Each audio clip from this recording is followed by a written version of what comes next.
is Rob Boyd, and I'm the son of Reverend Robert D. Boyd Sr. and my mother, Vernon Boyd. Just want to tell a story, and this documentary is called The Sons of a Preacher. It's about a lot of deceiving. My mother met my father, she was 17 years old. She met him in church in 1961. Little did my mother know what she had to learn as time went on. He was already messing around with other women and having kids. Only thing you had in common with us was me. You know, you gave her a kid, you know.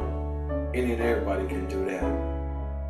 But it just made my life real bitter to find out this was the type of father that I had.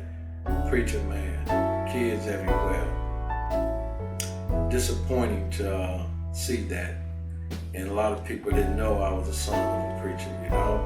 My father was a very successful guy. You know, he was the author of 66 books in libraries all around the world, museums.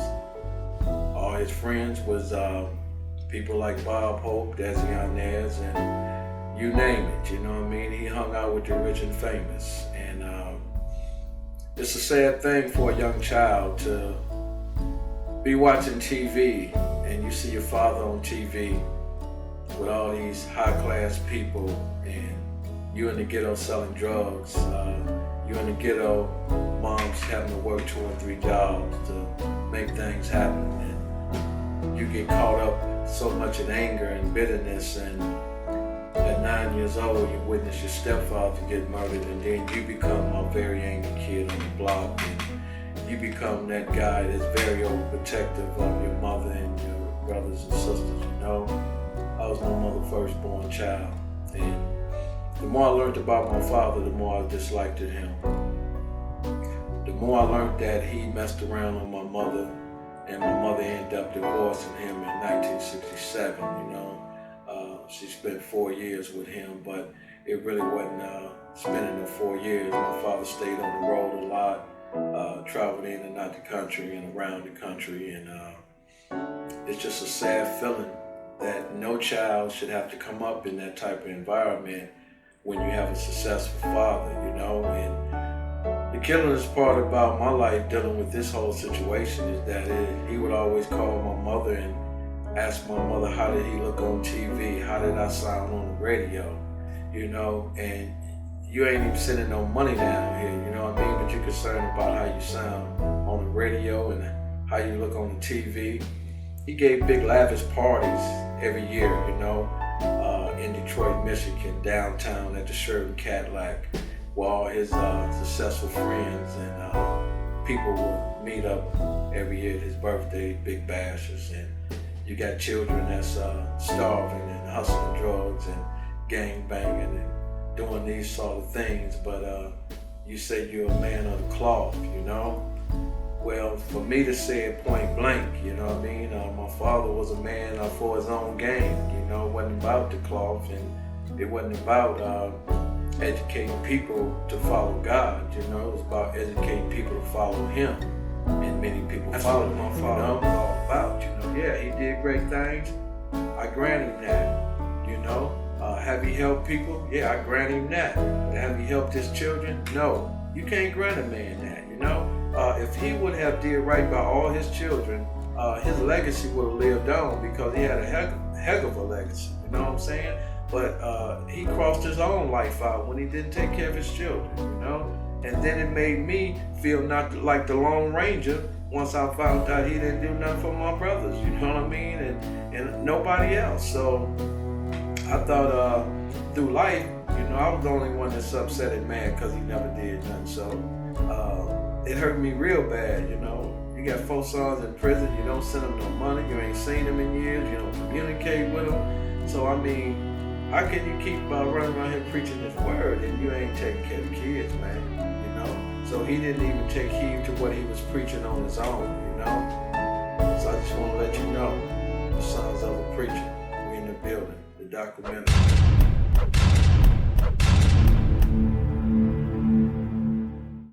It's now time for God Speaks to the Prophet and the Prophet Speaks to the People Prayer Band Spiritual Church with their spiritual leader and founder, the Reverend Dr. Robert D. Boyd. internationally known and revered as Prophet Boyd. And now, the moment you've been waiting for.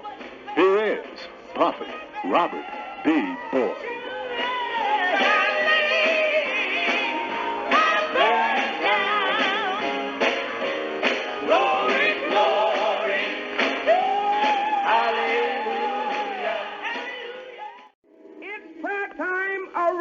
World. Yeah. Whoever you are or wherever you are, stop whatever you're doing. Woman, man, boy, or girl, you need a touch from God.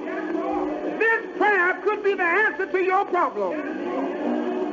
Shall we pray? Father, in the name of Jesus, we come to thee in the most humble way we know how. We come this morning because we know that thou art God. And beside you there is no other. This is the voice of the Reverend Robert D. Boyd. God speaks to the prophet, and the prophet speaks to the people. Yes, Prophet Boyd, known around the world, spiritual leader and founder of God Speaks to the Prophet, and the prophet speaks to the people, prayer band, spiritual church. Shall we pray? Father in heaven, we come to thee in the most humble way we know how. We come thanking thee for another day's journey. We thank you for so many things, but most of all we thank you because you've been more good to us than we have to ourselves. Forgive us, O Lord, for our sins and shortcomings. Help us to love our enemies as well as our friends. Look on those who persecute us, for they know not what they do.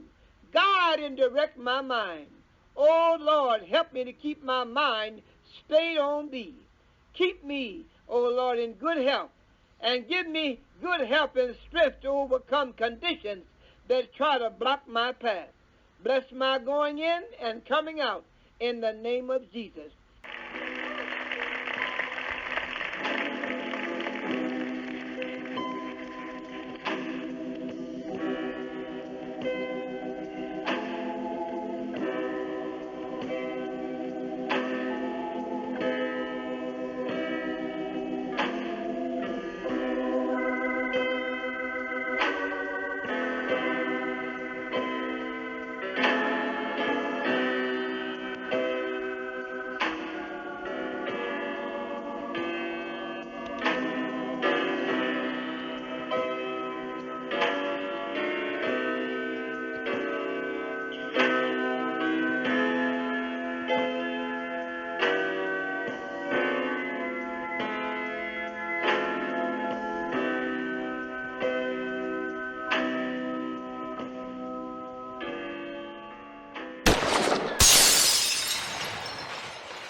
BMWs and Mercedes with gold chains and, bracelets and things like that.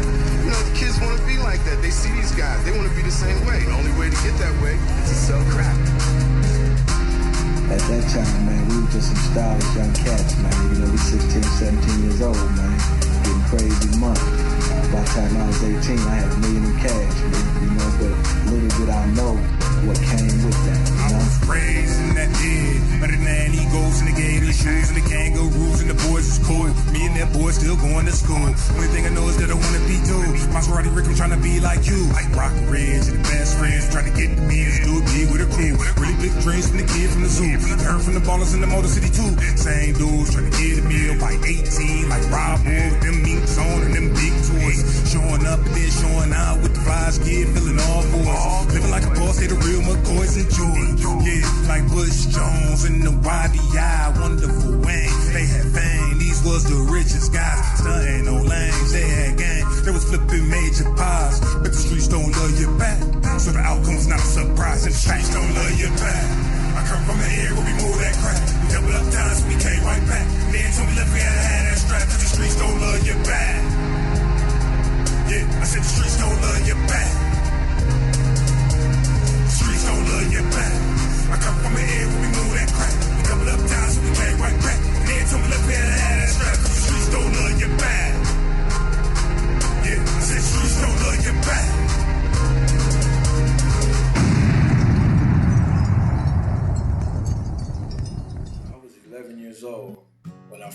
started getting locked up in the juvenile system. I remember me and the homeboys walking down Van Dyke and Harper.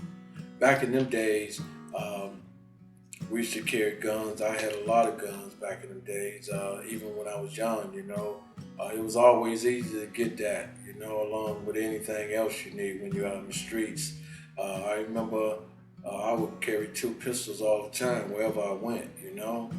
And police pull us over, take us down to gang squad.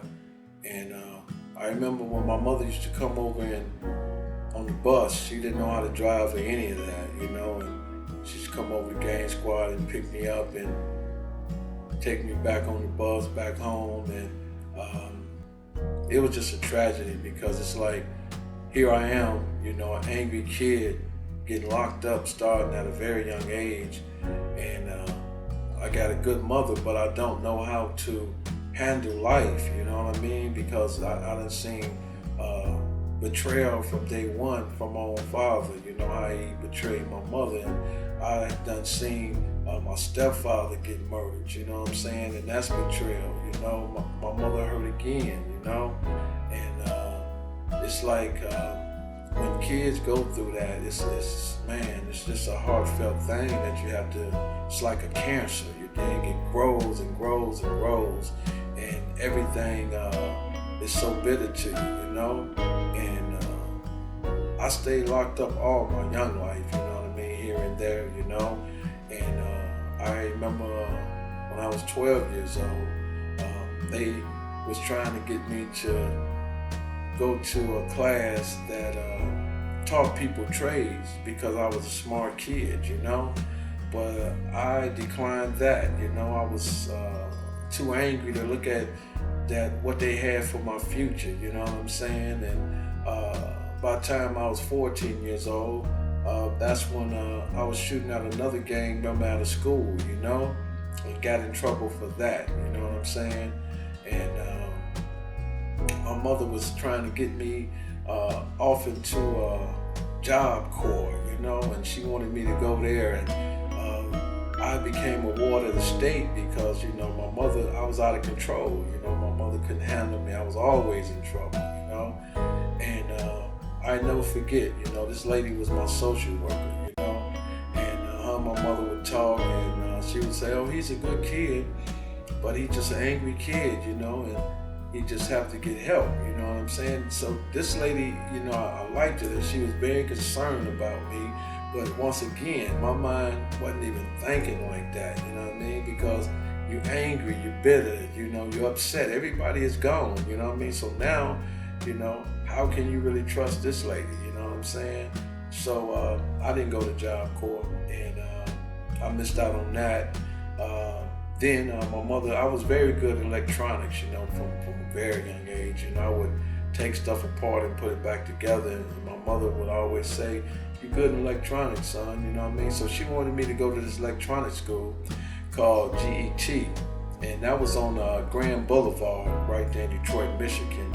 Everybody know where the old Kingsway used to be at, you know, right there. And I went for a few minutes and I dropped out, you know what I'm saying?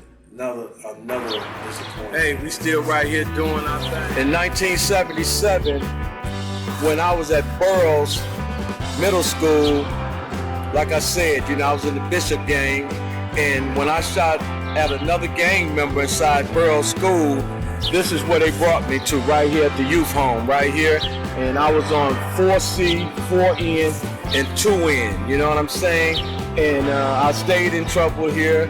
My mother always came to make sure I was good, though, so I love you for that, Mama. You always made sure everybody was good. This was the yard right here where everybody used to go out for rec. And we also went to school in here, too, as well, right here. And he was also locked up in the youth home, you know? So let him know your experience, Robbie, and how it got started. Rob Gotti, 78, y'all know what it is, man. Look, it's crazy because at the age of 14, for me too, when I first came here, I came at the age of 14 with my brother Chris and my brother Sidney. and my brother Marvell ended up coming too like a month later for something else. But I was in here charged with 3 counts of attempted murder and 3 counts of felony firearm at the age of 14 years old, and they waived me as an adult, so I was facing a life sentence in prison. I had never been in trouble with the law ever before in my life. You know what I'm saying? Except a little weed case back in the day when I was like 12 or something. That's not here nor there. But East Ford bring back a lot of memories for me. I remember being on the yard. I remember being next classroom there and seeing my little brother in the classroom right next door to me, you know? And it's crazy how my brother, I didn't even know who was my mom, my brother went through the exact same thing in 77. Oh, yeah. Sitting up in the same. So all our brothers that came through here, including my brother Corey. I'll let him tell you about that. That's crazy, you know, but this ain't the place you want to be at. You know what I'm saying? You can be in school or on a college campus somewhere. You definitely don't want to be in East Forest. They trying to get your life and throw it away, you hear me? And that's the real, man. You know, like I said, you know, the streets don't love you back, and we study educating out here. Like I said, me and Robbie didn't know about each other until our father passed in 2011, man. And it's so ironic, like he said, all the boys that went through this right here, you know what I mean? The ones who got in trouble out the 9 sons of his, you know what I mean? 7 of us done been through this thing right here. And once again, our pops could have did something to encourage us and help us out and all of that, because he was a powerful man. Everybody around the world knew him, and he was very powerful here in the state of Michigan, period. He ran with everybody that was anybody. Hey man, take care of your kids. Sit down and talk to your kids. You know what I mean? You don't have to have no money. It's all about timing for real. You know what I mean? Even though our father was successful, he didn't even spend no time. And with a little bit of guidance with the team. I mean, just think a little bit of guidance at 14 years old, how I could have prevented all this. You know, just the whole experience. Yeah. Like real talk. A little bit of guidance. You could have just said one word, you know what I'm saying? It could have changed the game for us. Oh yeah. Who have to go through this. We need to step up as men and raise our children, man. We have to give them a sense of identity. We have to instill in them the confidence they need so they won't have to try to get confidence in other ways, you know? Amen. Putting a gun in their hand thinking that makes them a man. No, what makes you a man is being responsible, handling your relationship, you know what I'm saying? Being an effective leader and being positive and having, you know what I'm saying, having a great relationship with your family. That's what makes you a man. Being a provider, a protector, and all these things. And we never tell them about it. They feel like they gotta shoot up the next man in order to get some type of glory. Yeah, and that's not what it's about. It's about running in the pack and assaulting people, robbing people. Ain't about none of that, man. It's about helping. Yeah, forget this. Yeah. Come off a college campus, make somebody proud of you. Make a difference in the world. Graduate.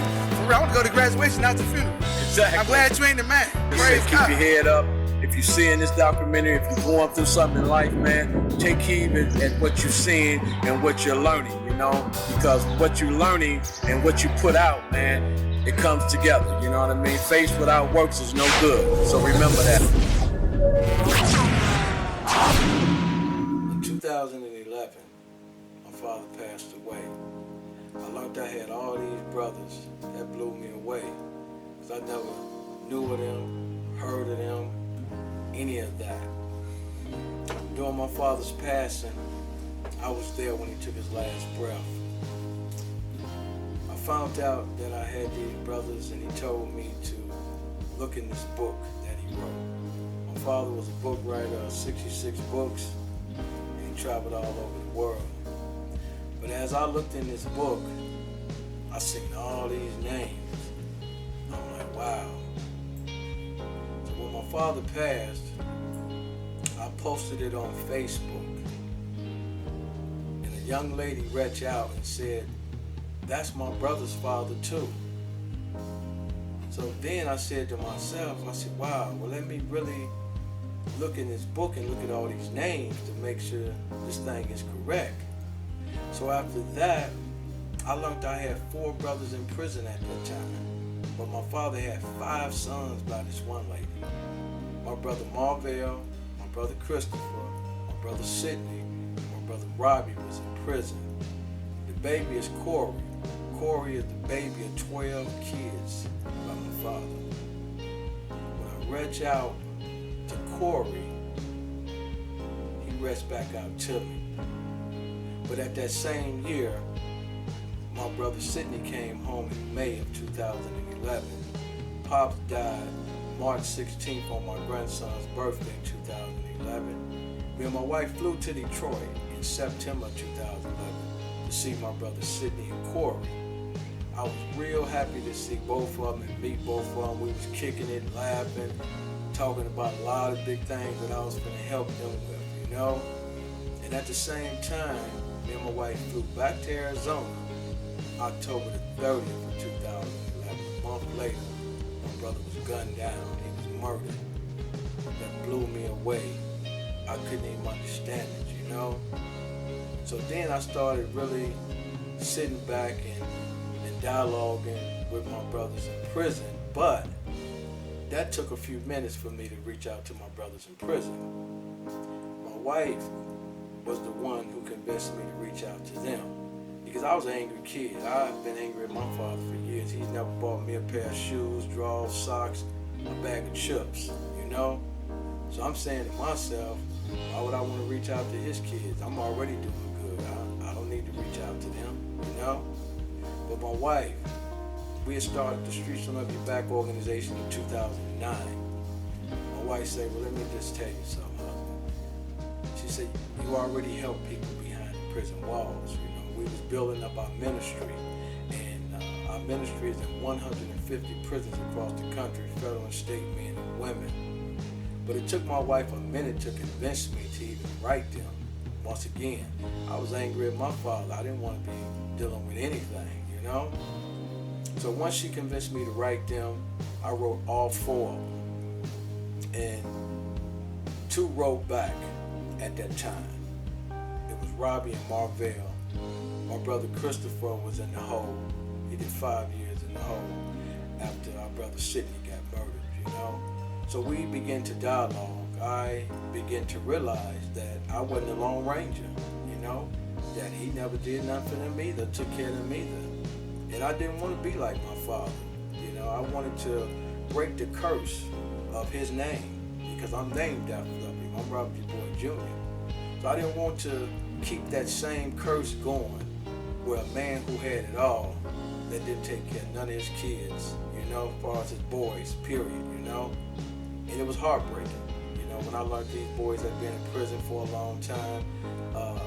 Sidney had did 18 to 20 years, and my brother Robbie had did 17 years, and my brother Marvell and Christopher serving a life sentence. My little brother Corey, he was out tripping and doing all kinds of things. So I began to start talking to him and mentoring him on a lot of different things, you know.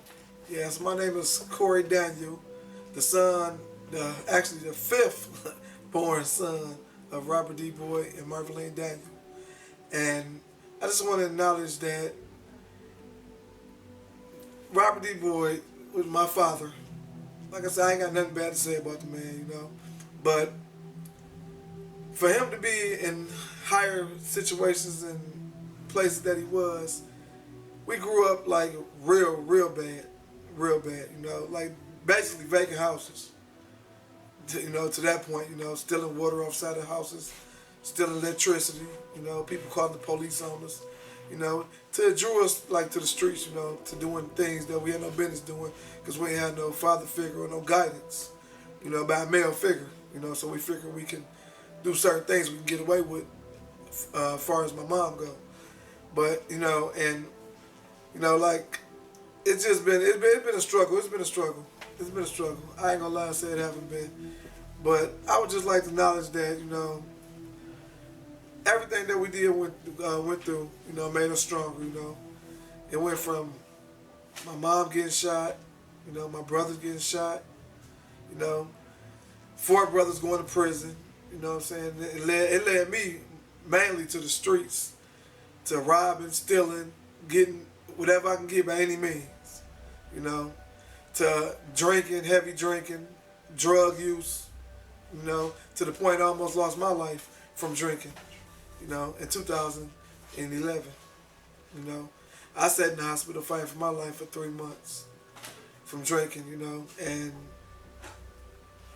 that was a wake-up call for me, you know, and that's the same year my father passed away, and my brother passed away, you know, and I met my other brother, which is Robert D. Boyd Jr., you know. And I want to say, you know, like God put people in your life for a reason. And, you know, Robert D. Boyd, my brother, Jr., and Lucinda Boyd, you know, are truly blessings to us, you know, and I mean that in the utmost respect, you know. And shout out to the streets, don't let you back all day long. But I mean that in the utmost respect, though, because it's been a journey, it's been a journey, I done did a whole 360 though, changed my life around. I'm working, I got my own crib, got my own ride, Where I came from, that's a lot. It might not be a lot, but where I came from, it's a lot, to having nothing, you know what I'm saying? So I would just like to acknowledge, that my father could have stepped in and did a lot more than he did. He left us out there hanging, and my mother hanging.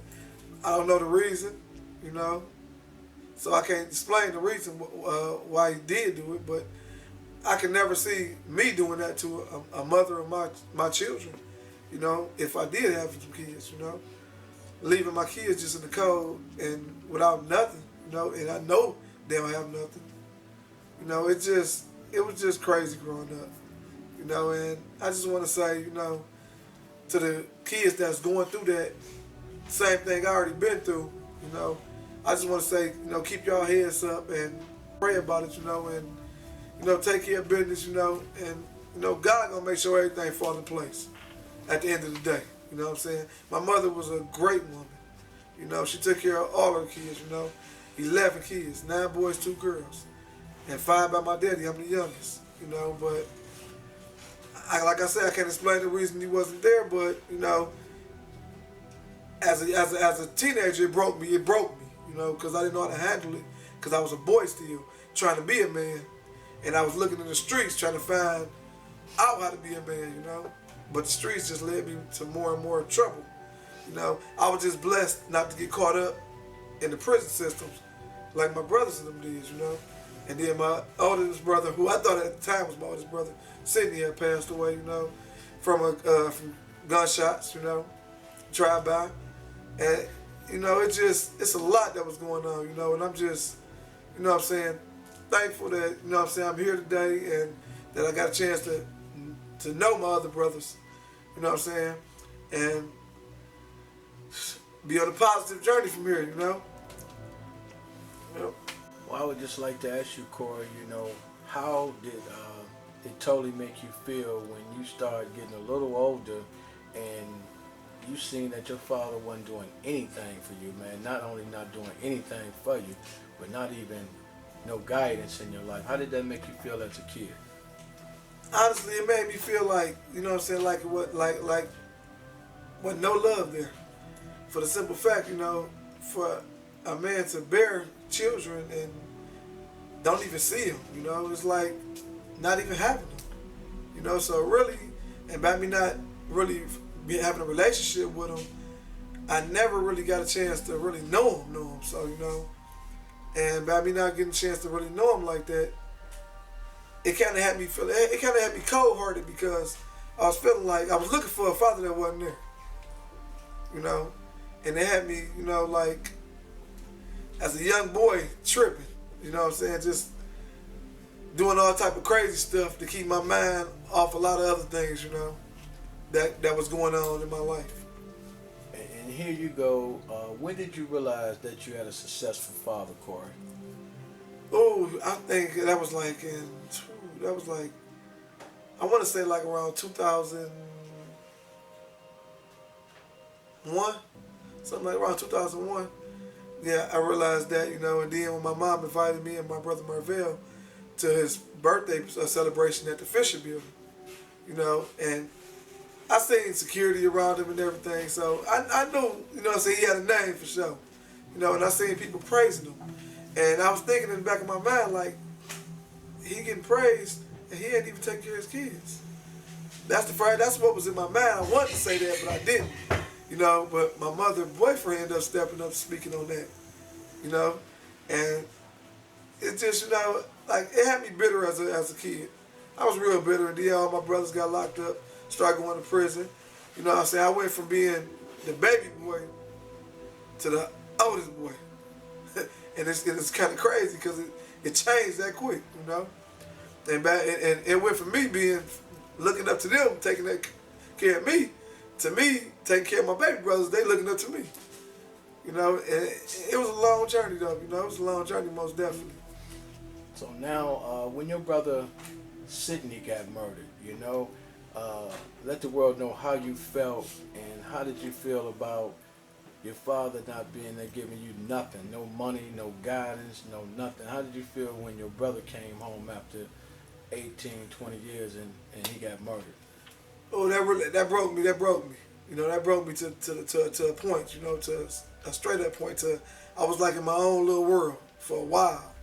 You know, and it broke me. I mean, it broke me. You know, because me and Sia had a chance to get close. I had a chance to get a bond that you know what I'm saying, that I had with him when I was younger. You know, I had a chance to get that bond back with him. You know, and then for it to get snatched away like that, it was like, you know, he seen his granddaughter.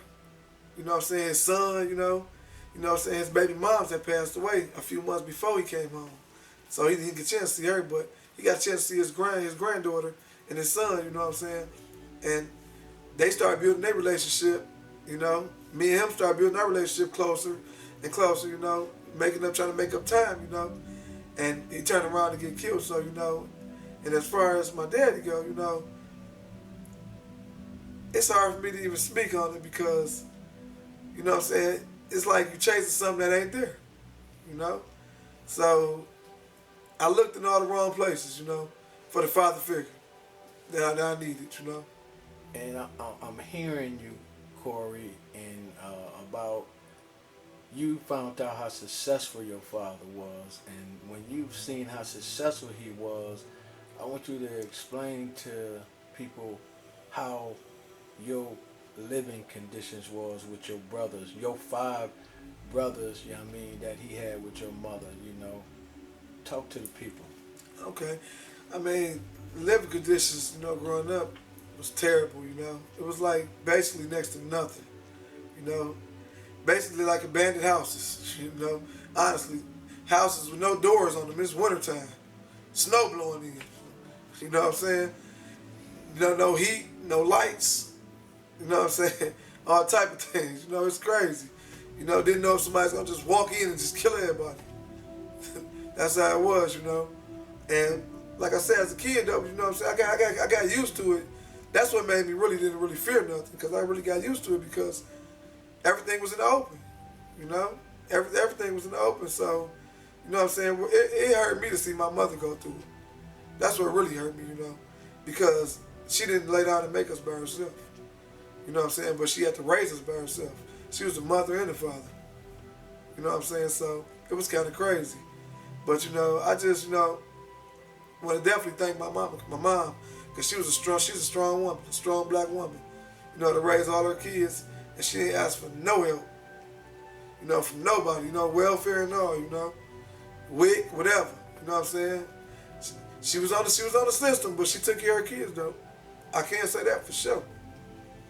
So when things start happening like that, Corey, and the living conditions were like that, I mean, and like you said, you got used to it because you was immune to that. I mean, you mean to tell me your father would come over there and see these kind of living conditions and not do anything? Is that what you're telling the people? Yes, sir. Yes, sir. He came over a few times and seen it, you know, and I mean, he wasn't really focused on what the kids was doing anyway, you know. He was too busy and focused on my mom. You know, it wasn't even really high us, you know. He'll see us and don't see us, you know. He see us and don't see us. He really was focused on my mom, you know. And it's sad to say because you got, you know, 5 boys, you know what I'm saying, 5 young smart men, you know, that could have turned out to be anything in the world, you know. But the streets turned us out to be what we was, you know. And I'm not blaming him for that because we had our own minds. But what I am blaming him for is the lack of guidance, you know, that reflected that we didn't have as coming from a man, you know. Yep. So when you found your brother Rob, Du Bois Jr., how did that make you feel when you connected with him after your father passed? You know what? I was overwhelmed, joyful and overwhelmed, because I just sit there, like I say, lost 4 other brothers to the system, and then for one to come out of the woodworks on me, it was like, you know what I'm saying? It was a great feeling. It was a great feeling, it was a great feeling, you know, to see bro reach out like he did. You know, most definitely. My name is Robert Daniel, son of Robert D. Boyd, Sr., Reverend Prophet, and Marveline Daniel. I was incarcerated for 17 years. I got incarcerated in 1996, and I ended up going to prison in 1997. I stayed in prison all the way until 2014, a little over 2 years ago, and I did 2 years parole. I just got out parole April the 15th of this year, which is 2016. And about 5 years ago, my father had passed, Reverend Robert D. Boyd Sr. When he had passed in 2011, I discovered that I had a brother that was actually his junior, who was Robert D. Boyd Jr. And he reached out to me when I was in prison. He wrote to me and let me know, like, he was shocked to find out that he had brothers, because he didn't know.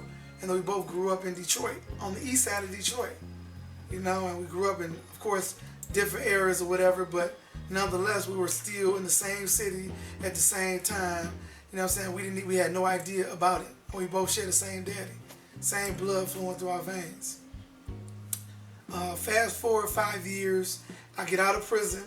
Me and my brother have been building, you know, for them 5 years. I was talking to him over the telephone, through letters, and communicating with him like that. Him and his wife, my sister, Lucinda Boyd, you know. And when I came home, my brother, we kept staying in contact, you know, and like a few days ago, which is July now, it's July 2016, was like the first time I ever seen my brother in my entire life with my physical eyes in 3D. And it was a real eye-opener for me to hear, like, even the conversations that we've been having, like, hear the words that was coming out of his mouth, things he's been telling me, things that I had no idea of, you know. And it's amazing how you can have two different perspectives about the same thing, you know, but both of them are valid, and both of them are true, and both of them are honest, and both of them are real, you know, about our Father, you know, who was present but absent at the same time. And, you know, you can have two contradicting things going on like that in life. You know, it's a real sad thing to have a father who is successful, who has the world, and you have nothing, and your mother has nothing, and you're starving, and you're hungry, and you're struggling, and you're a kid, and you're looking at your mother to help you, and she can't help you, and she's with a man who has all the resources in the world, and he doesn't care whatsoever about her or her 5 children. And us not knowing a lot of things as it regards to him, that he had other children by other women, and that he was married, and so many other different things you discover, you know, when you start asking questions, and when you grow up, and, you know, people's feelings are involved, and people's lives are ruined and traumatized and devastated, you know. And you know, out of the 5 children that my mother bare to my father, 4 of us were incarcerated. We were convicted felons, including myself. Like I said, I just did 17 years in prison, you know. And who knows what would have became of my life had I had the right guidance. Because it takes a man to raise a man, you know. And even though my father, sad to say, was never a man, you know, no matter what nobody else may say, it takes a man to raise a man. My mother couldn't do it. No matter how much she wanted to be a man, she couldn't be that. So at some point when we became of age, you know, 14, 15, 13, we started feeling ourselves. We went to discover out.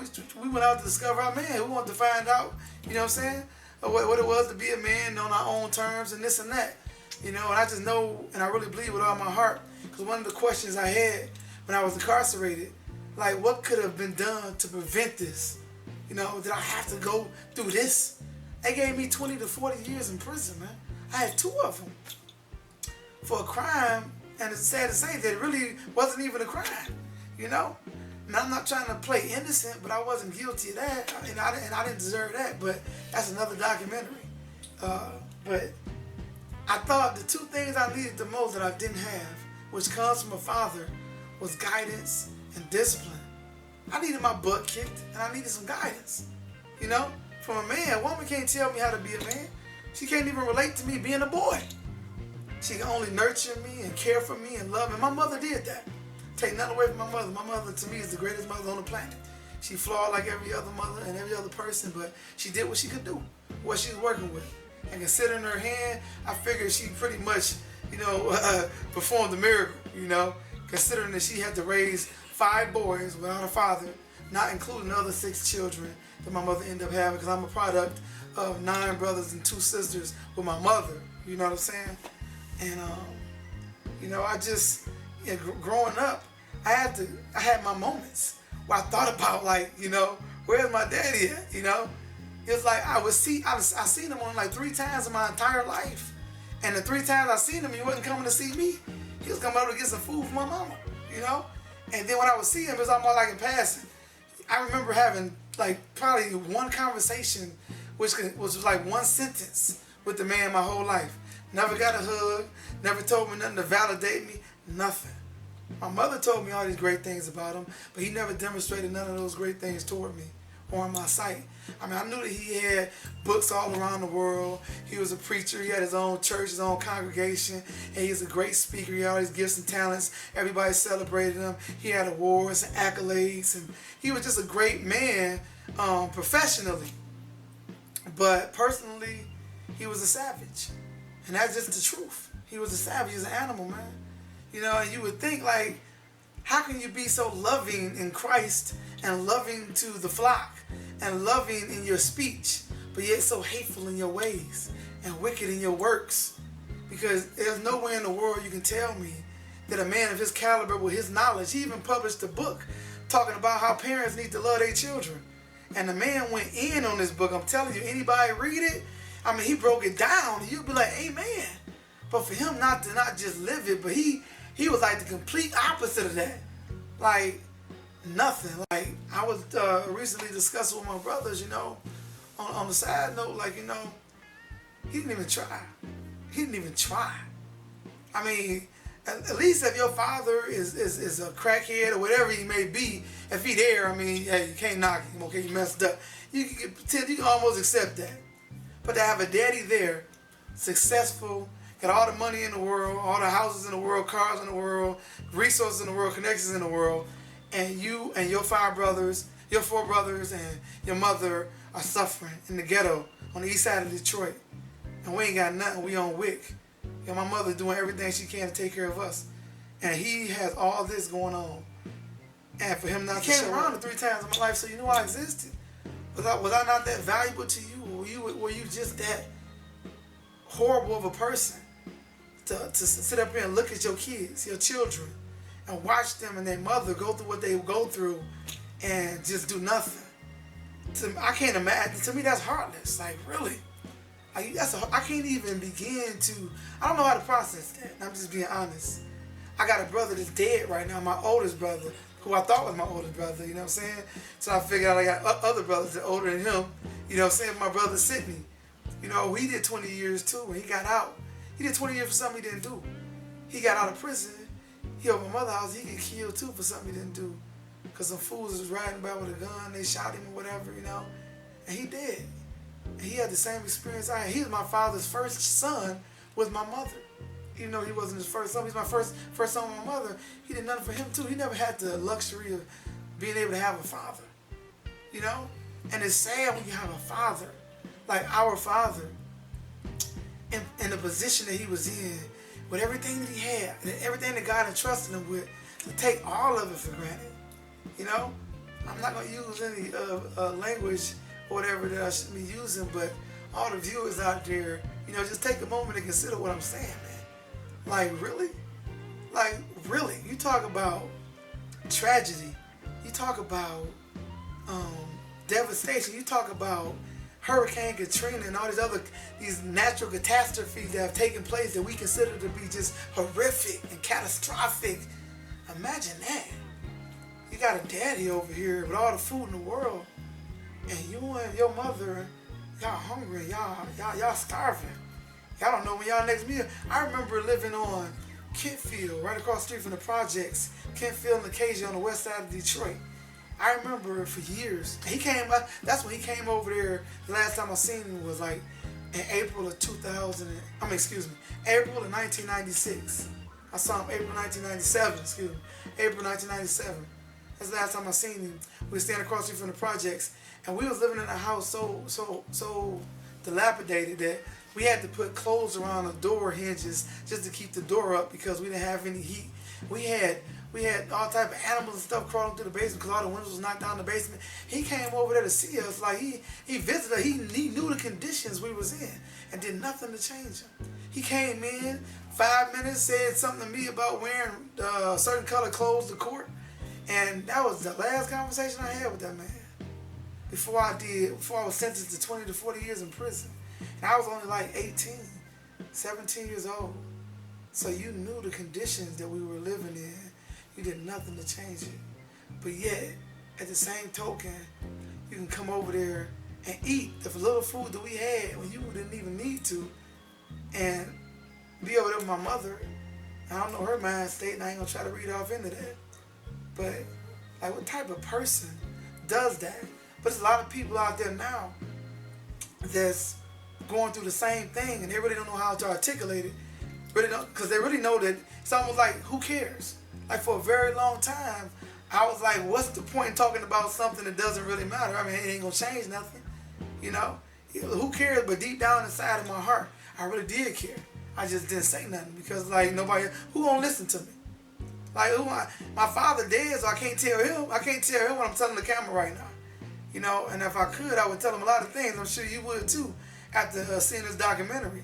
Because this is some real stuff, man. And a lot of things could have been prevented, I believe, as far as our life is concerned. A lot of the things that we had to go through, I don't believe we would have to go through, you know, if we just had some guidance, man, some discipline, and some love from a father. Not just a mother, because God gave men to be leaders, you know, providers and all that. But when you got to do that on your own, it's hard being a boy in a man position. That's the hardest thing on the planet. And you wonder why a lot of us are so hard. A lot of us are so concrete. We grew up, we became what we went through.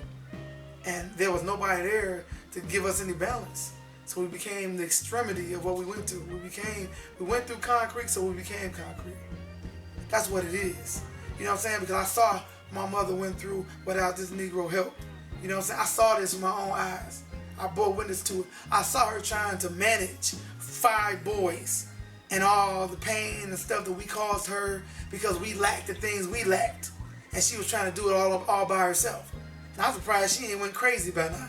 The fact that she's still standing and can even talk and communicate without being in the nut house is amazing to me and a miracle. Because I couldn't have did it. You know? It was hard for me to live through just my life alone. She had to live through her life as well as all 5 of our lives. You know, and other stuff that she had going on. All right, my name is Christopher Dwayne Jeremiah Daniel Senior. My mother is Marceline Daniel, and my father is Robert D. Boyd Senior.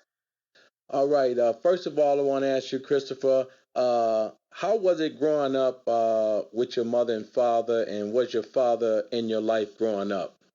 For the most part, he stayed somewhat secluded to his domain, but I knew how to reach him. I'm actually located if I needed to talk to him or whatnot. But my mother, she raised me, my mother and my grandparents. I spent most of my life with my grandparents, though, on Kentucky, in the city of Detroit, Michigan. So, how did you start getting in trouble, Christopher, and what landed you in prison? Well, I would say I love my family. And my family, for some reason, they have a tendency to overlook the obvious. And I'm always the person I can see the situation for what it is. But my family more so, they embrace everybody. When you embrace everybody, you don't know what everybody brings with them, what type of luggage they bring with them. You try to put everybody together, and you don't know the ingredients or what it is that you can concoct it. And it backfires on you. So I would have to say that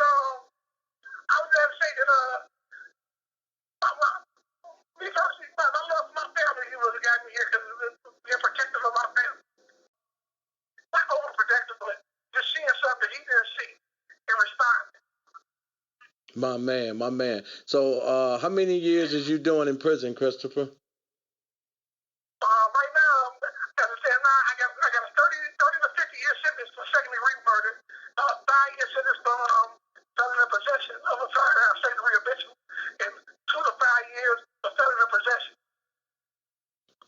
And did your father ever send you any money? Did he ever come visit you? Did he ever shoot a letter to you? Tell us about that. No, I haven't received one letter from him in the entire time I've been incarcerated or detained. Like, for example, he also stayed downtown Detroit. He stayed in the Cadillac Towers, downtown the city of Detroit. I stayed in the county 310 days fighting these cases before I actually was shipped off to prison. He never came to see me one time.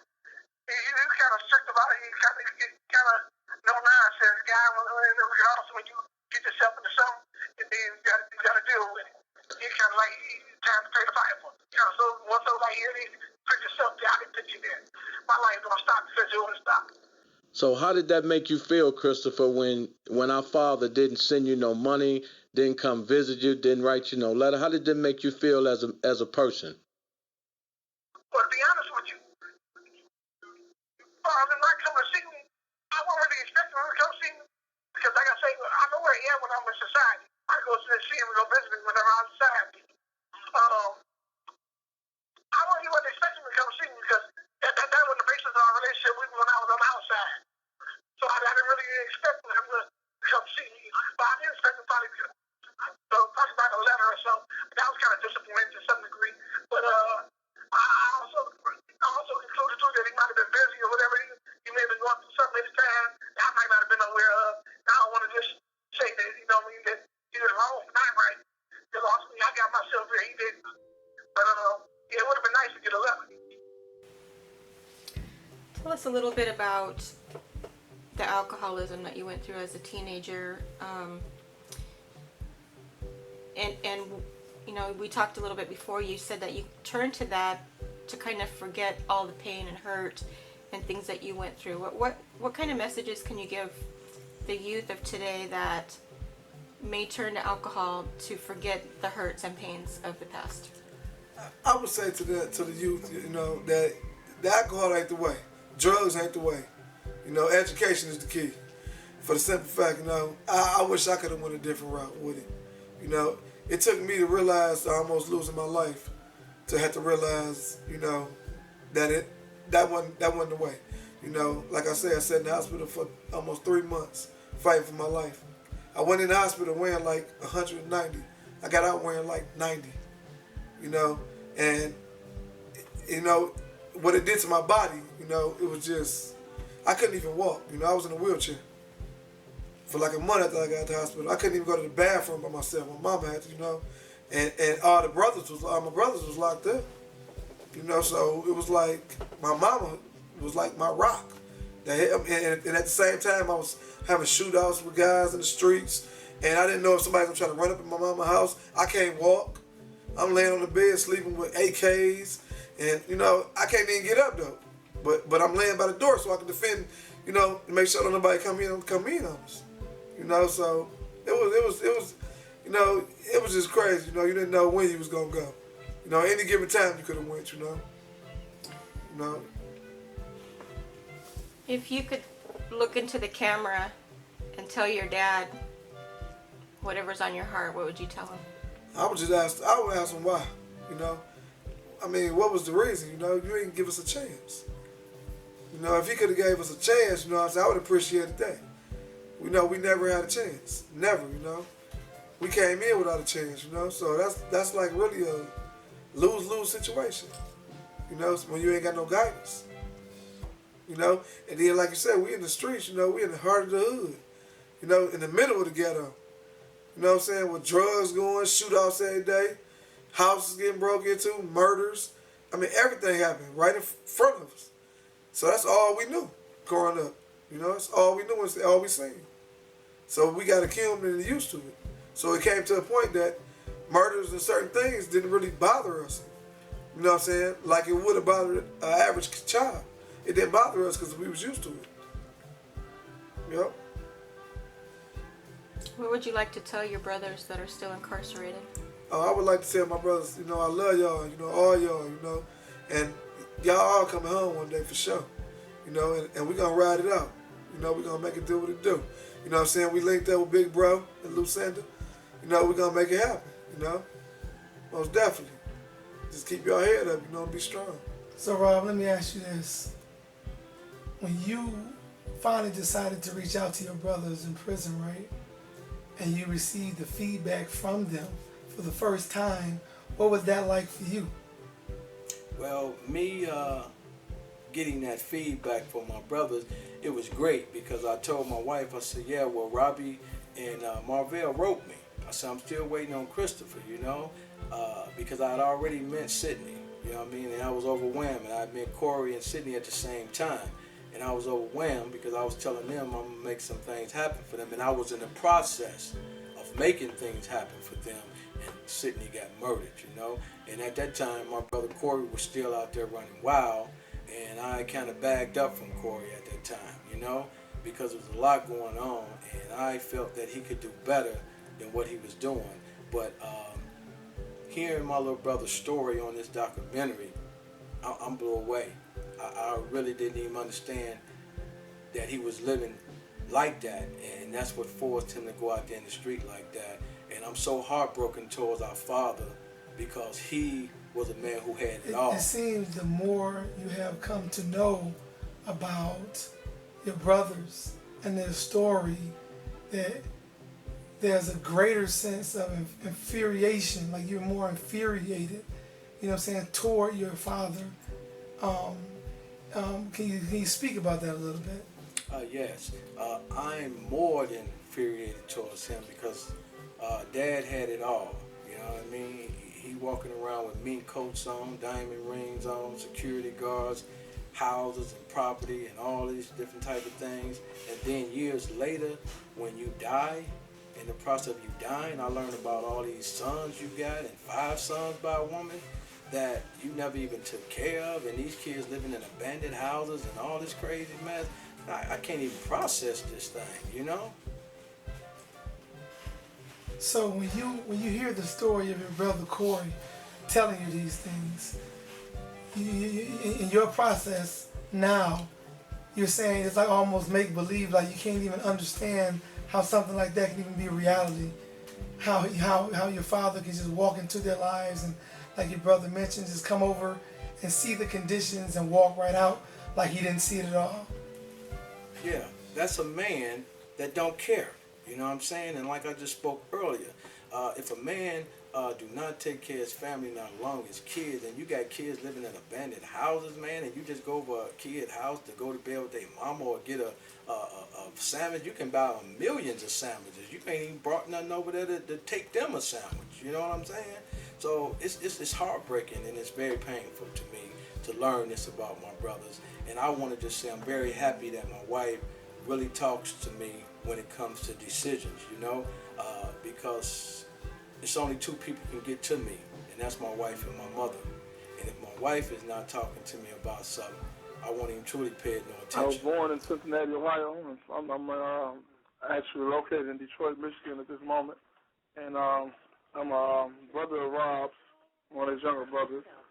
I just did 17 years in prison for a crime I didn't commit. However, I'm not bitter about the accusations or whatnot, but it was a rough struggle, climbing that road, walking down that road. And right now I'm trying to get rehabilitated by, continuing the little life that I do have left by not looking back on what happened. Let's go back to your childhood. Tell us a little bit about, obviously we know your father wasn't around, but tell us a little bit about what you went through as a young child and what your life was like as a young child. Well, as a young child, pretty much, my mom was a stand-up mom. She was like mother and dad, and, she mother's 11. So therefore, it was kind of hard on her, but she overcame a lot of difficulties, and we made it through, like I said, we pretty much had what everybody else had because of, whatever the odds she had to do to make ends meet.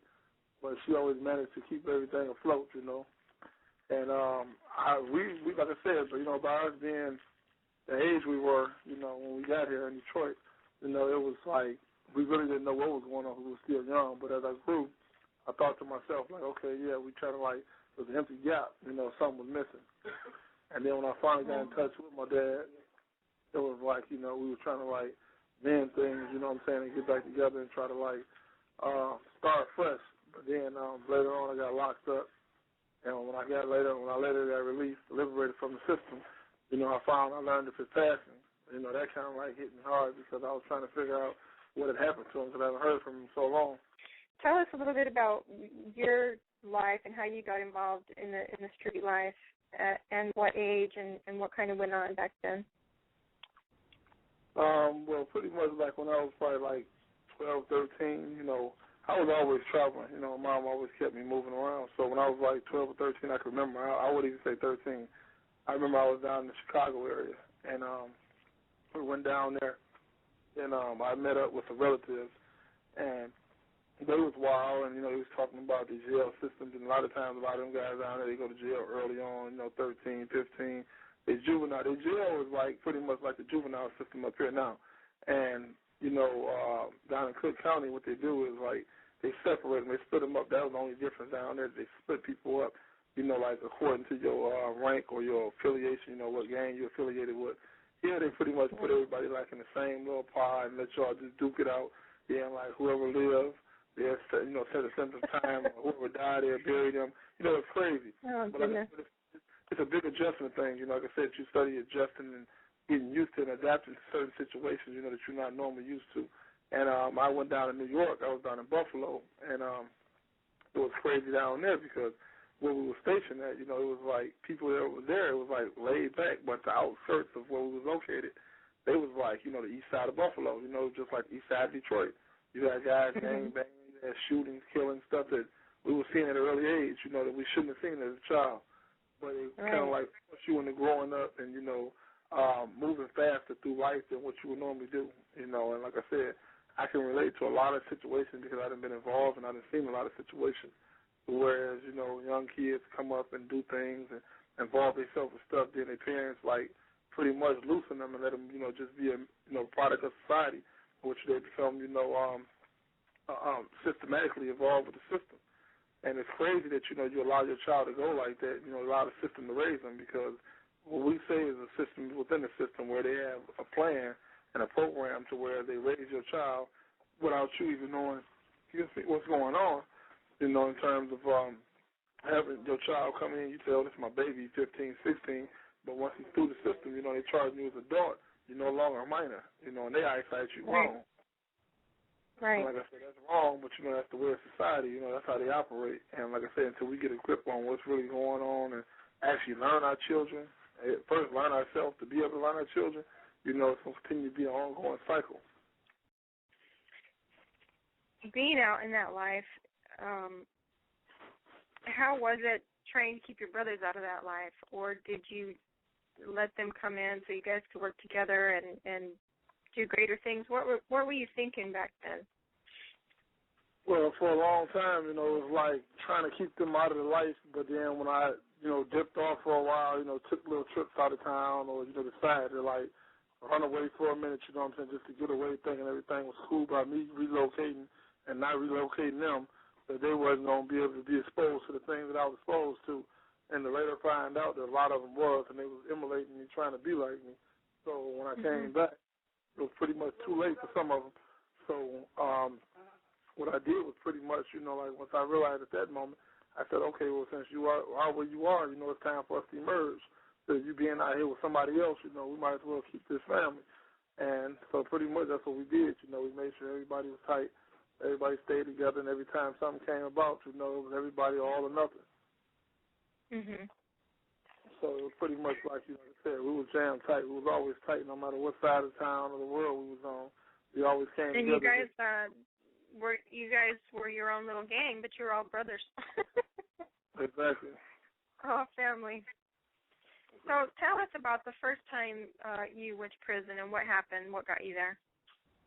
Well, the first time I went to prison because I was selling guns at I got caught with 2 of them, and they told me I was told that I was going to get probation, for getting caught with the one gun, but I turned around and a few weeks later got caught with another one. So they said, well, we can't give you probation, we're going to offer you prison time. So instead of me going to prison, I cut a deal with the prosecutors and whatnot to go to another detention center, which was what they call that, Dickinson facility, William Dickinson facility out in Hamtramck over off Conant. They sent me there, and I was supposed to be there for like 6 months. Actually, supposed to be a year, but it was day for day at the time, so it was 6 months. In the process of me being there, before I got ready to get released from there, gang squad came over there, picked me up, took me down to 1300 Bovian. They rearranged me on a bunch of charges, as far as attempt murder, drug trafficking, gun trafficking, and crazy stuff, you know what I'm saying? So one thing led to another, and then ever since then I didn't look back. When I came home, they put more stuff on. So next thing you know, I look up, and I'm like, you know what? I said, they didn't already label me, they didn't already target me, ain't no need for me to look back now because they're saying this is what I am, this is who I am. I'm going to show them who I am. And I got heavier involved in the streets. And as I started, moving around and moving about, I started realizing that a lot of doors started opening, and I started connecting with a lot of people, even though they were for the wrong reasons in some aspect. But I learned that, this was my way of moving and growing. And like I said, at the end of the day, my whole thing was, like you said, pretty much to try to keep things from my younger siblings. But at the same time, I'm like, you know what? Certain things that I have to do that they may be exposed to, but I'm hoping they don't pick up on. And like I said, now I'm like resentful because I have like 4 other brothers that's locked up that's younger than me that I feel that I probably could have possibly saved had I been out here. Okay, and you said you went to prison for something that you didn't do. What happened there? I was charged with 4 murders, 4 attempt murders, and possession of drugs. I was charged with that, and I had ended up beating 2 of the cases, and they broke 2 of them down. But it was crazy because, like, the 2 that I was charged with, I wasn't supposed to be charged with, and the 2 that they supposed to broke down wasn't supposed to never exist in the first place because they figure, like, they tell you not to sell drugs, they tell you not to do this and do that, but at the same time, when it comes to at the end of the day, they want you to pay restitution, pay court costs, and if you don't have it, they want to lock you up. So if there's no jobs, because the economy low, there's no other alternative to turn around and do nothing but sell drugs. So when you do that, to try to keep everything afloat, as far as paying your restitution, court costs, your lawyer fee, they want your money, but they want to also know how you're getting it, and it's crazy. Right. How much time did you end up getting on that bit right there when they twist you on them cases like that? I ended up doing the 10-piece, but while I was doing the 10-piece, I ended up catching another 5-year bit while I was in there, and then I got back out. And I did 2 more, and it was crazy, But wow. So altogether, you done did 17 years of your life in the gates. I was out for like maybe 2 months, but in a 17-year span, I was out for like 2 months in between time. But for the most part of it, 17. Wow. So how old was you when you first went in the joint? When I first went in there, I was 19 years old. Wow. And you came out when you was in your 30s. Yeah, I just turned 39 Saturday. How did you feel when you found out that you had an older brother, and how did you feel when you found out our father had passed, and that's the only way we both knew we had brothers and sisters everywhere else? How did that make you feel as an individual? As an individual, that made me feel like, I was pretty much, kind of like mixed feelings. I was sort of like, I might as well just say I was like, happy to learn that, it was somebody else other than me, and especially older than me, because that was like a big relief. But at the same time, the way we found out, it was crazy. And I thought to myself, like, man, why did I have to get this type of news at this particular moment? You know what I'm saying? And then not only am I getting this type of news, because like I was telling her, that when I learned of you and of his passing, I wasn't incarcerated, but I was in a treatment facility, and I was in my 2nd week of graduating. And it was crazy because I had something to look forward to as far as me getting up out of there. And then before I get out of there, I get this news that it's another brother, some old sisters, dad passed. I'm like, what do I do? Am I happy because of the other brothers and sisters? Am I mad because he's dead? Am I disturbed about the fact that he didn't tell me it was nobody else? It was crazy. I had all kind of mixed feelings, And still to the day, I sit back and I ask myself, like, even though it's y'all, is it somebody else, Because you never know. I mean, I'm glad that you came to the forefront and put it out there, that you is who you are, you know what I'm saying, and you thought enough to reach out, you know what I'm saying, in terms of the books, the CDs or whatnot, and then the pictures or whatever through the phone or whatever, you know what I'm saying, all that made a difference. But like I said, it was crazy because there was so much going on, at the particular time that you decided to come in contact with us, and I'm like, for a long time, like, what next? What else can happen?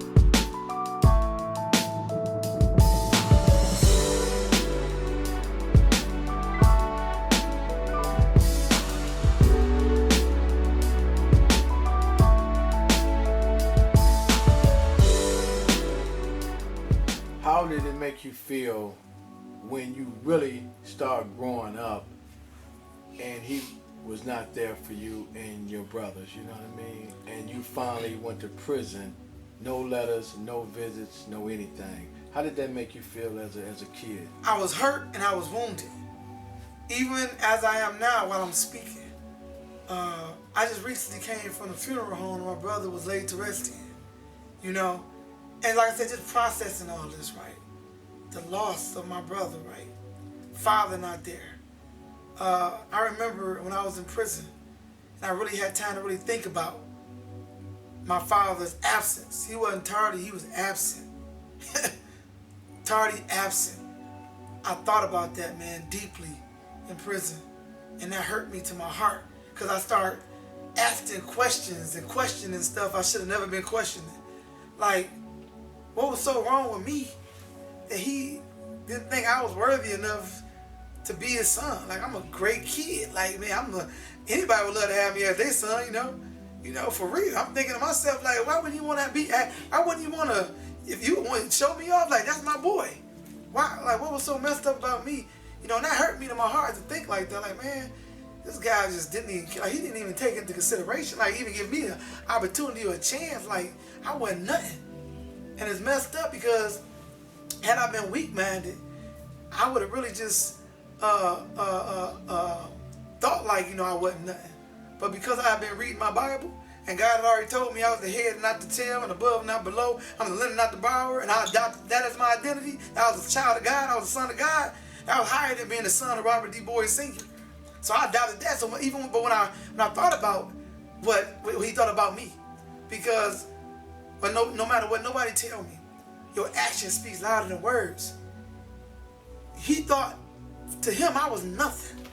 Period. I was nothing to him. I wasn't even the sperm that came out of him. I wasn't nothing. Clearly, based upon his conduct, based upon his record, the man had 38 years for me. More, of course, than less for my brothers and my sisters because they different ages. But 38 years for me to show me that I meant anything to him. Or my mama. He ain't show me none of that. Not a thing, man. And it hurt me to my heart to think about my mother having to go through the emotions of this man. I can't even, man, that's a whole nother level too. And so I really can understand the anger of my brother Rob, man. And I'm gonna let him tell his own story, But just my mama, the stuff that she tried, women always, your mother always had hurt and pain from you because she don't want you to ever see her crying. Because she got to be strong for you because she don't want you to be weak. But I don't care. I know my mama hurt it, because of that man. Even if she never tell me. Because of my wisdom now, I know how things go now. I know he caused her much heartache and much pain. There was plenty of nights that she was reaching out to him, but she couldn't find him because she had no address. She had no phone number to find him. Her babies needed things. She couldn't even call the daddy. But he'll pop up, ask for some food or some, you know what I'm saying, he wants sex, you know what I'm saying? The youngsters out here today that's going through all these problems, they going through gang banging, selling drugs, drinking and all of that, you know. As far as the gang banging and the drug selling, what would you tell these youngsters on that level? It ain't worth it, you know. It all that come to an end. All that come to an end, you know. It's time to stay focused, think positive, you know, get creative, you know, and you know, chase your dream, man. That's what I tell you. Chase your dream. You know, if you believe it, you can do it. Anything you put your mind to, you can do it. Most definitely. My name is Timothy LeVon Boyd. My father is Robert Darrington Boyd, and my mother is Patsy Sewell. All right, Timothy, I just wanted to ask you, you know, let the world know what kind of relationship you had with your father and when did you learn about all these brothers and sisters that you had? Well, as far as the relationship with my father, it was basically non-existent. You know, I seen him probably like once every couple of years. At my grandmother's house, he'd come around. You know, I found about my brothers and sisters. One of the books that my pops wrote was a rare gift of autographs, and he had dedicated the book to all of us. So that's when I found out about us, but I just never knew how to reach out and get in touch with nobody. Well, growing up, did he have any parts of your life, you know, far as showing you how to do things and taking you to different places, and you know, how was that like? My mother, my stepfather, that was it. My father didn't have nothing to do with none of that. You know, like I said, he came through in and out. To him, to me, I feel like his career was more important than his family. Tell the people, when did you first start getting in trouble with the law and acting out?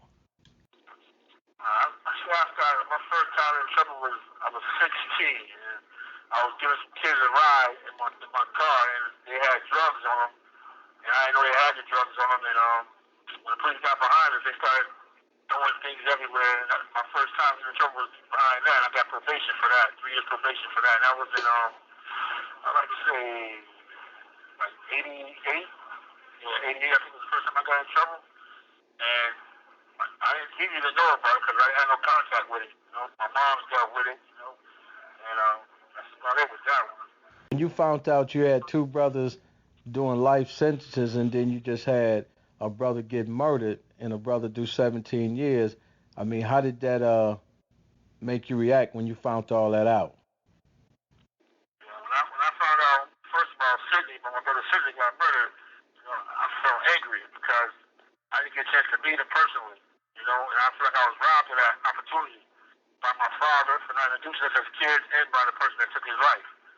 You know, as far as Marvell and Chris, you know, my 2 brothers that's doing life, you know, I felt kind of robbed, basically the same way I felt robbed at that, because I didn't get a chance to meet them, but at least I still have a chance to go see them when I get out. You know, I got 4 more years to do myself, and I'll be out. So that's one of my stupid things is to go see both of my brothers. How did that make you feel being connected to your brothers now, you know? Made me feel like a part that was missing is being completed now, you know? Like my brother Marvell, he reached out to me. I wrote him back.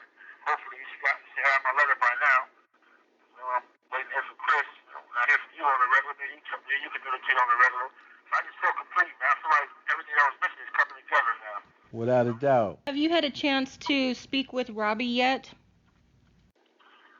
I haven't spoken to Robbie. No one I spoke to was only your husband, only Rob. I haven't spoken to Robbie at all.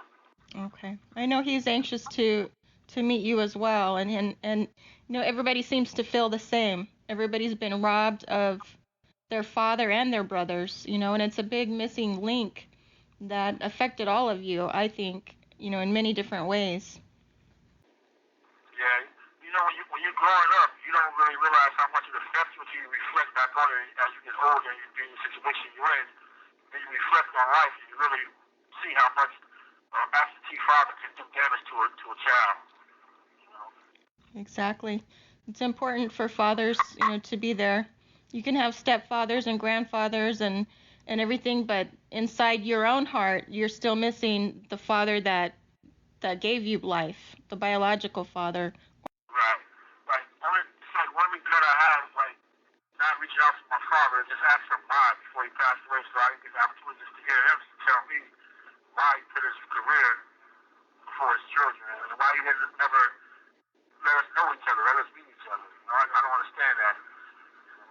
Because, like I said, I'm married and I have two kids outside my marriage as well, but all my kids know each other, and I'm in my kids' life day one, and I see them on a regular, and we got a beautiful relationship. And I just don't understand why my father wouldn't want to have that kind of joy in his life, as being connected with your children. Because that's like the most beautiful feeling you can have. It's hard to understand that, and I know that, he has a lot of hurt kids out here, and none of us will ever be able to, say exactly why he did what he did, and other than what we all have said is that he had to be pretty selfish with what he was doing in life, but it hurt everybody. So if you had one thing to say to Pops, what would you say to him, Timothy? Like I said, I love him because he's my father, and I know that I love him and I forgive him, but I just want to know why. Like, why would you preaching all this stuff to the community and to the public, but you're not doing what you're preaching to your family? It's like you're a hypocrite. And I was asking why, Yeah, when you used to see him on TV and listen to him on the radio, what would you say to yourself? I would be proud because of the compliments. He's my father. I didn't have I didn't have a relationship with him, but I still was proud of his accomplishments. So I would just, I would tell everybody who my father was. But at the same time, I would be secretly wishing that, as much as I'm bragging about him, he would be thinking about me. But it never happened like that. And if you had to tell these youngsters out here anything positive about, staying out of trouble and not coming to prison, what would you tell them, little bro? I just tell them, just stay on the right path, man. Listen to their parents. They got both of their parents in their life. Listen to both of them, not listen to their mom. Just try to do the right thing, man. It's hard to get in trouble. It's easy to get in trouble, but hard to get out of it. I just say stay focused. When you first got the letter from your brother, Robert D. Boyd Jr., how did that make you feel, and what did you say? Well, honestly, I was elated, man, and this is a good story too. I was happy. I was my hope was renewed because I got the letter when I was in prison, y'all. I was in prison. I was doing 17 years in prison. I had been locked up at that time, for about 13 years or something like that, or like 11 years or something like that. I've been locked up like 11, 12 years, something like that at that time. So, and I know I had like about 5 years left to go before I came home. And at that time, I was in a place like, you know what, God, I'm in prison. I've learned a lot. I became a lot wiser. But at the same token, it's like, I'm a felon. I'm convicted of what I'm convicted of. And like, who? And nobody's going to give me a chance. Nobody going to give me a chance when I get out. I don't know nobody know me. I've been gone for 17 years. So it's like, I'm thinking like, okay, if I have any hope or any chance, it's going to be because somebody's looking out for me. But don't know who I know, who know me. And I really thinking like that. I had friends in there that had family, had people they knew they were connected to that were, probably could have gave me opportunities. And so I was trying to tap into that and tap into this and tap into that. And so when that letter came, it was like God's way of saying, I got opportunities for you that you don't even know about. I've created things for you before you even went into prison. Like I already knew what you was gonna need before you even needed it. I already considered that. You got a brother out here that's doing a lot of major things, a lot of positive things, and he reaching out to you now. And when I discovered that my brother was out here doing a lot of big things, a lot of major things for the community, for the kids, and he was out here serving the purpose, and he came from where he came from. That really gave me hope. I'm like, shoot, if God can do it for him, he can do it for me, for real, because God had put him on the map in a major way, You know, everybody know Rob Boyd, you know what I'm saying? Everybody know what it is, you know? Junior, not senior. Everybody you know what it is, 2016, we here. But so when I got that letter, man, I was elated, I was happy, I was hopeful. And the fact that I got that letter was good because I was just, like a few years before that, well actually, let me take y'all back real quick. 10 years before that, I ran into, you know, my nephew, which was his son, you know, when I was incarcerated, you know, and I found out that I had a brother then. And when I found out I had a brother then, when I ran into his son, I was like, you know, I need some information about my brother, you know. But he wouldn't give it to me, you know. We was in prison, so, you know, there's a trust factor in there, you know. People don't know, you don't know nobody in there. And you hear people say whatever, you know what I'm saying? And so I had made up my mind, even though his son wouldn't give me the information about my brother, I said when I get out of prison, I got to find my brothers, my family, you know. I wanted to know who they was. I was excited to know that there was more pieces to my puzzle and my life just wasn't what I thought it was. Like, that was just it to it. I knew there was more to it, and I knew that the more there was to it was some special stuff. It wasn't just no regular stuff, you know. And, you know, I didn't feel whole anyways. And so when I got a letter from him, I felt like God, like, throwing me a bone. Like, you know what I'm saying? You go, bam, through your bone. Something to get excited about, something to get hopeful for, you know. All is not lost, all is not what you think it is, you know, because you're like, nobody has really made it. Nobody has really, nobody's in a position to help. Nobody at all, you know. All of us are locked up. Nobody, you know, it was just crazy. So when I got that letter from my brother Rob, and he reached out to me, I was grateful. I was thankful. I was hopeful, you know. And I'm one of them cats, man, that I'm not a dependent guy. I never had my hand out for nobody. But I also understand that God put people in your life to help you. And if somebody can help you, let them help you, because there's going to be somebody you can help, and you got to help them. Ain't got nothing to do with nobody taking advantage. In some instances, you got to give advantage to people. That's how you get your blessings, you know. And God put people in positions to help, because to whom much is given, much is required. Boys need daddies, man. They need strong male figures in their lives, man. Otherwise, they're going to go to the negative, you know. And especially being African American, black, you know, whatever you want to call yourself, dark skin of hue, you know. We by nature is hunters and warriors. It's in us to be protectors, to be providers. You know, we aggressive by nature. God made us like that. But it's all about what we do with that. Because we don't know what to do with it, we take it to the negative as opposed to the positive, you know, because we've never been taught right. And a lot of times the people that try to teach us don't care about us, so we really ain't trying to hear that. You know what I'm saying? If somebody was to really care about us, you know, and some of us have had that opportunity for men to come along, us as boys, side us as boys, and really show us that they really care. And we listen to them. They really was able to plant seeds in our lives and help us grow and nurture us, help us become men and responsible, you know. I've had few people come in my life like that in my latter years now, as opposed to when I was younger, because when I was younger, you couldn't tell me nothing, man, especially if you was a dude. I really didn't have no respect for men, because wasn't no man there. I had no respect for nobody, women either, really. Because even though my mama was there, she still was a girl to me. She's like, Mama, you a girl. You can't tell me what to do. I hear you, but I don't hear you. You ain't no boy. You can't relate. All right, deuces. You know what I'm saying? The men in my life that were trying to keep me on the right track, which I had certain uncles that loved me and stuff like that, and tried to do what was best. But even then, they wasn't 24/7. You know, a child needs somebody that's 24/7, man. You know, a child ain't like a job, 9 to 5. You can't take no vacation or no hiatus or no break and be thinking like, I'll be back to work. You can't do that, man. Because this is in those times that you lose us.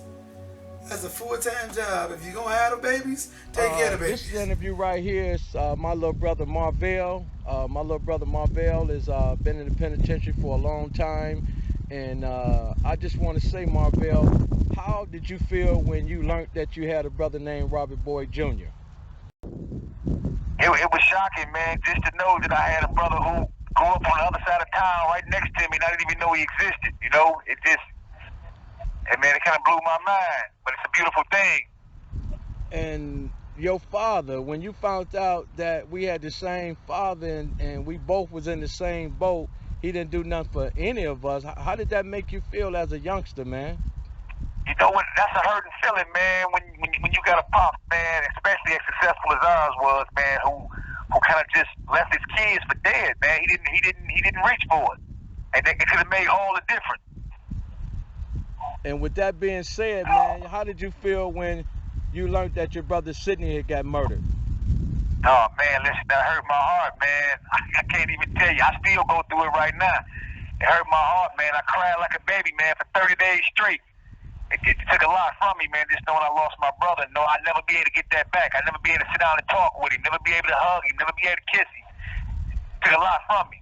Yeah, and if you had a chance to tell our father one thing, what would you tell him? I mean, you know what the biggest thing would be like? How could you know you got children out there, man? How could you know that you got little ones out there who you could have made all the difference in the world of their life just by being there? Didn't take much, didn't take money, just took time. I would want to know that. My man. And if you had to say anything to your brother Christopher, Marvell, Robbie, and Corey, what would you say to them, man? You know what I mean? Because y'all five grew up together. Y'all brothers that I didn't know anything about. What would you say to them? Man, just that my brothers know, man, I love them to death. I'll give my life for any one of them. Love them all, man. I just wish we could, connect a little more, man, and keep this going, man, and change the cycle of how we came up. How many times you would say you seen your father in all the years you've been born? Man, honestly, I can say I probably seen him. I can count on one hand how many times I've seen him. At the times you seen him, Marvell, how did that make you feel when you seen him and you seen how successful he was? Man, it kind of hurt, but at the time you're young, so you don't really know what questions to ask, but you know that something ain't right. You like, yeah, man, he only come around on certain times, then when he come around, it's not even really the build. It's just he more around for the family and to show off who he is than to actually spend time with me and get to know who I am. And that made you feel what? Man, listen, it make you feel rejected, man. It make you feel less than. It make you feel like maybe it's something wrong with you as a child. And when you learned, like I said, I was your brother and I started sending you information inside the prison, I mean, what was you saying to yourself with all the information I kept sending you in the prison? Man, it was blowing my mind, first of all, to even see that I had another brother, then to see that I had a brother who actually cared enough to reach out to me. And as I got to understand who you were and read about you a little bit, I see the similarities, I see the connections. I'm like, ain't no doubt about it, this is my brother. My man, So with that being said, Marvell, anything that you would like to educate these young kids on, because you've been down in prison for a long time now, and let these youngsters know how long you've been down and what kind of ticket you looking at. Oh, man, I've been down for 13. I got 2 50-year sentences for 2 murders. I mean, at the end of the day, man, be conscious of the moves you out there making. Be aware of what's going on. This ain't the life cats want to live, man. They out there, they running wild, they doing this and doing that, but at the end of the day, this ain't where you want to be. So think long and hard before you make the moves that you make, man, and stay positive and keep moving forward. Hey, man, I appreciate that, little brother, man, because the intervention program that you helped me put up there in Kinross, no doubt. Tell the viewers about that. Oh, man, listen, it's crazy because I was going to call and talk to you about that today. That was one of my reasons for calling you, man. We're really trying to implement that and help guys who in here, man, move forward and get positive thinking and help them when they get out of here. These life keys that can help them, and change their way of doing things. When you change a guy's thoughts, man, it changes his environment. It changes how he sees the world. And that's what we're trying to implement, this positive movement, man. That's it. And that's what time it is, bro. Like I said, man, when I found out y'all existed, man, and we really got the vibing, and you and Robbie and y'all wrote back to me, we broke the ice 5 years ago, and we've been moving forward ever since, man. And every prison you go to and everything that's implemented, we're going to put that intervention program through all our Michigan penitentiaries as well, So, no doubt. I just want to say, man, what would be your last words, man, to the people out here, Marvell? My last words to the people, man, especially my family. I love y'all always, no matter how far away I am, no matter how long I'm gone. That doesn't change. And just know that I'm all right. I'm continuing to grow. Hey, I might be locked up, but I'm not locked out.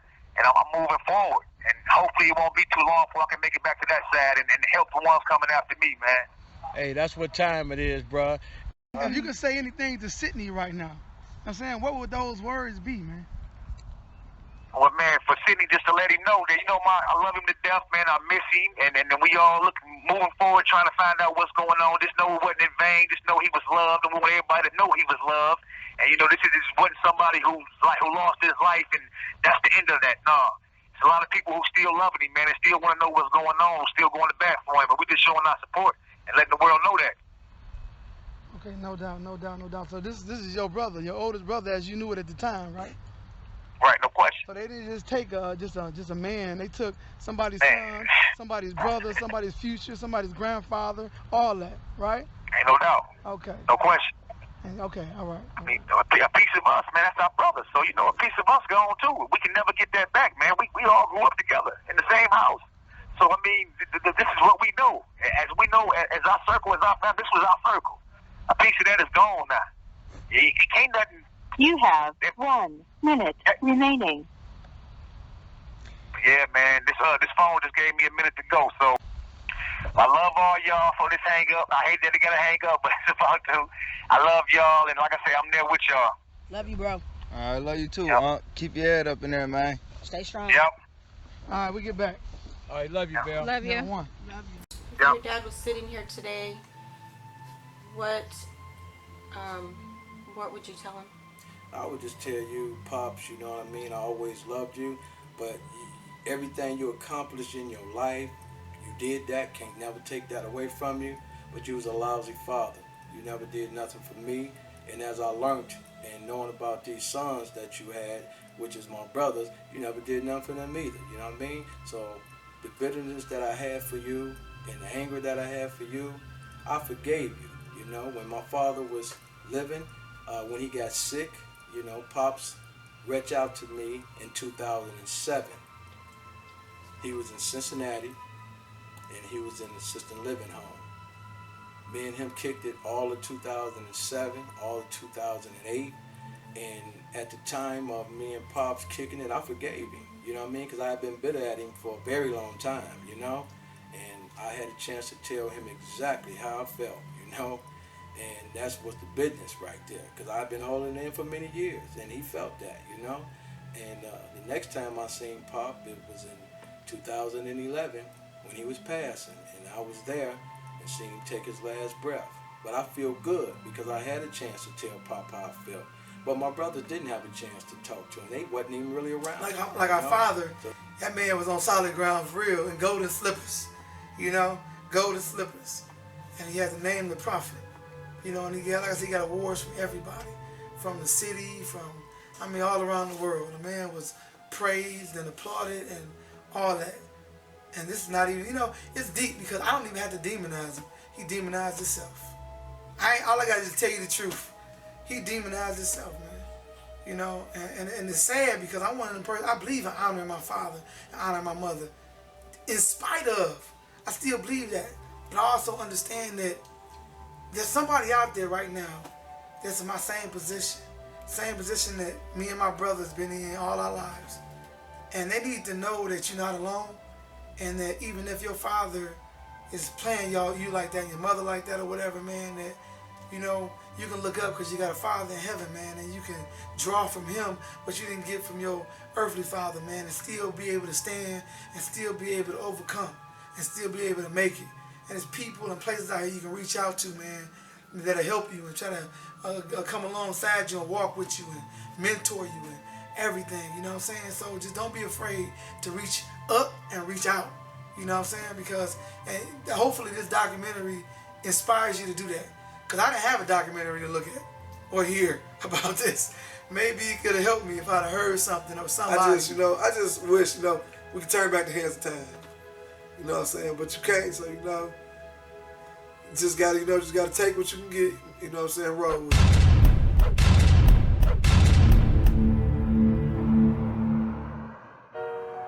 I look to the hills from where my help come from.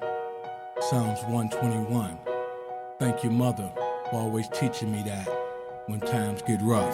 I wonder how it feels to be the son of a preacher. We're living in a world with the hustlers and tweakers, for hand-to-hand sales, avoiding themselves. But you was raised in the ghetto, so you was forced to live in hell. Oh well, never fail, cause one day I find my way out. Hopefully I can escape before the feds come and clean house. Penetrate doors, bat around of course, but it's too late for sure. Now you're praying to the Lord, cause you know your heart is pure, you're just a victim of the law, of the neighborhood wars, so you're mentally forced. Physically remorse to the pain and the suffering, you're trying to make a choice to do better and move forward. Let's go. Yo. I look to the hills. I look to the hill where my help come from. I look to the hills, oh yeah. And in 2011, Robert D. Boyd Sr. died a great reverend, and his mango was the 7th. Ties with his junior son, and that's when Lil Rob found out about his brothers and the 4 he had in prison, but he had never met them, cause 2 was doing life. And Sidney came home to an untimely demise after serving 18 years in the pen. Marble and Christopher began on the right path, but you still need that man, so you don't be out prowling. Robbie did 17, it was all because of Wilder. Observe, you may be the preacher of the word, but if you leave your kids behind, it's just a whole lot of nerve. Word, Mac. I look to the hills. I look to the hill where my help come from. I look to the hills, oh yeah. Psalms 121. Yeah, I'm not the son of a preacher, but the nephew of a preacher. And every Sunday morning my uncle tried to reach us. Me and all my cousins in the pew like it was bleachers. Women catching the Holy Ghost, I guess it was they feature. All it really was single women that was weaker, praying that they find a good man every weekend. Their souls steady leaking while burning with the flames, while they trying to raise their kids by themselves and maintain. And me and Uncle both feel the same, cause all we ever wanted to do was make mom proud with no pain. And the key to life is really just to find a good queen. And when Unc met his queen, Miss Lucinda, it became one of the same. Perfect team. I look to the hills. I look to the hill where my help come from. I look to the hills, oh yeah. Psalms 121. I look to the hills. I look to the hill where my help come from. I look to the hills, oh yeah. Psalms